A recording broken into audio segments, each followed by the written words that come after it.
Hey guys, thanks for tuning on in. Before we get started, I just want to take a little minute and talk about our free Facebook group called Credit Score Hackers, where you can get answers to your credit questions from experts in the field as well as people in a similar situation. So, thank you guys so much once again for tuning on in, and I hope to see you on the inside.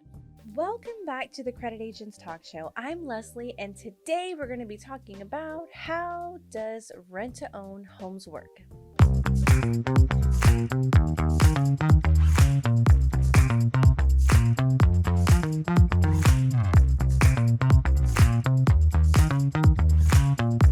This is a great option for people who are working on their credit, still saving for a down payment, or they don't want to quite commit to a 5-year, a 10-year, or a 30-year loan.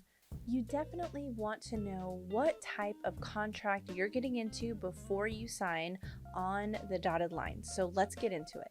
Rent-to-own homes are when you rent a home and at the end of the lease term, you have an option to purchase the home. The main two parts consist of a standard lease agreement and an option to buy. For lease option contracts, it gives you the right to purchase the home when the lease expires, but it doesn't necessarily mean that you are legally obligated to do so. Lease purchase contracts, you are legally supposed to purchase the home once the lease expires, regardless if you're able to or not.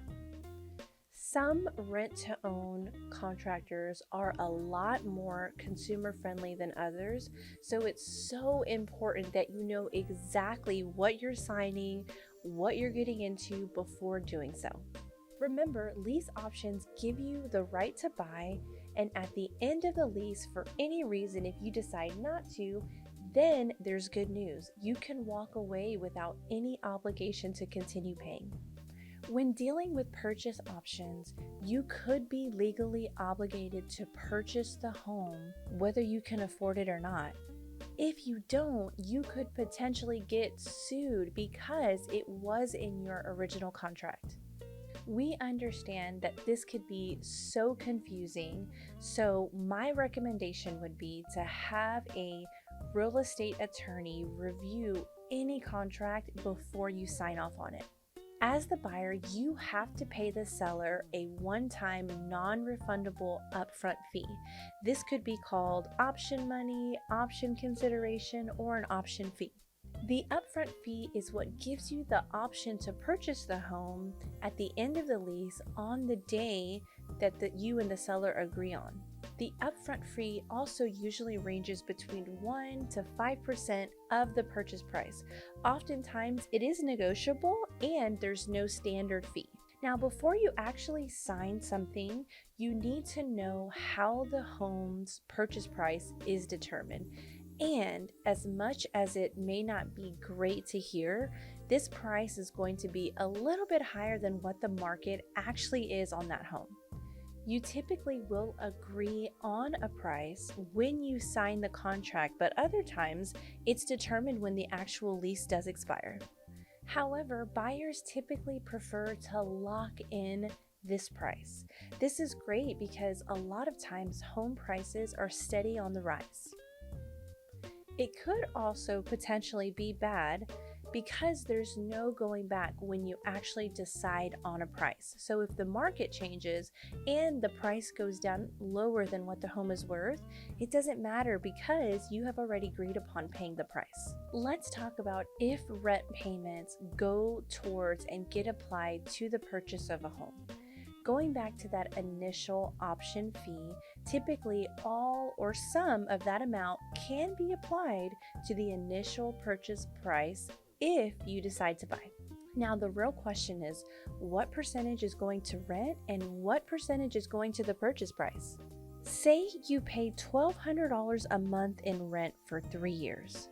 25% of that could be credited towards the purchase price, so roughly about $300 a month. In 36 months' time, you could have a credit of $10,800. However, if you decide not to buy, then you'll lose that credit as well as the option fee. Are you going to be responsible for maintenance on this home? Again, it's super important that you know exactly what you are signing, because in most cases, you are going to be responsible for things that are more than just general maintenance. Usually, when you do rent a home, the homeowner is responsible for most maintenance repairs. It's important to know if you're going to be responsible for mowing the lawn, raking the leaves, cleaning up gutters, replacing the roof, things like that. That could potentially be very expensive. So I would encourage you, again, you want to make sure that you have an attorney that's reviewing this document so you have a good idea of what your responsibilities are before you get into the contract. Also, make sure to have the property appraised and inspected to save yourself headaches in the future. Rent-to-own homes typically were geared for folks that needed a little bit more help with their credit or had a lack of down payment. However, there is a second group of people that also get overlooked. There are individuals or families that are not able to get into a home or a mortgage because of the non-conforming loan markets. This is also a great solution for someone that maybe isn't quite ready for a mortgage yet. Or if someone is looking to work on their credit, improve your score overall, save up for a down payment, or prepare for the challenges that could potentially come with becoming a homeowner. Let me also encourage you that before you do business with someone, you want to research the seller, the person that you're going to be doing business with. Good things to look for are going to be, you want to make sure that you're dealing with a legitimate seller and not someone that's a scammer. You also want to see how long has this person actually had the home, because the longer the better and the more equity they will have in the home. You definitely want to check their credit report because you want to look for signs of financial trouble. These things will save you time, energy, and headaches in the future. Things to look for in the contract are going to be deadlines. You want to know what's due and when it's due and how much it is specifically. You want to look for how the purchase price is going to be determined. You want to know how to exercise your purchase to buy the home. You also want to know who is responsible for what specific maintenance around the home, and research the home, get it appraised and inspected. People who would otherwise struggle to qualify for a traditional loan now have the chance to actually get into a home that they love while building credit and while saving money. This also allows buyers to actually lock in a purchase price, which is a great thing in today's market because the price of homes are on the rise. And lastly, rent-to-own homes allow families to really have a great idea of what living in a neighborhood is like before they decide to buy it. If you decide not to buy, then you definitely would lose the upfront option fee, the renter's credit if there is one, and you'll have no home to show for it. You also would not be able to buy in the end if you haven't fixed your financial problems. If your purchase price has been locked in and your home loses value, you won't be able to do anything about the monthly payments. Make sure that you 100% understand the contract to the fullest, because this could cause you to lose out on the option to buy, as well as lose out on money that you have already invested into the home. Sometimes there are issues on the home that will not come up until it's time to buy. This includes title issues. Maybe the seller that you've been working with doesn't even own the home. And lastly, major issues that home appraisers won't approve.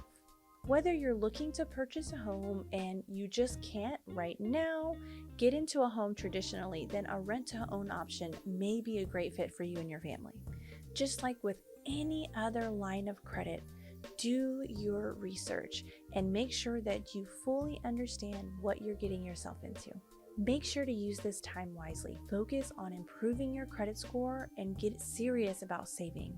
That's it for today. Thank you so much, and we'll see you next time.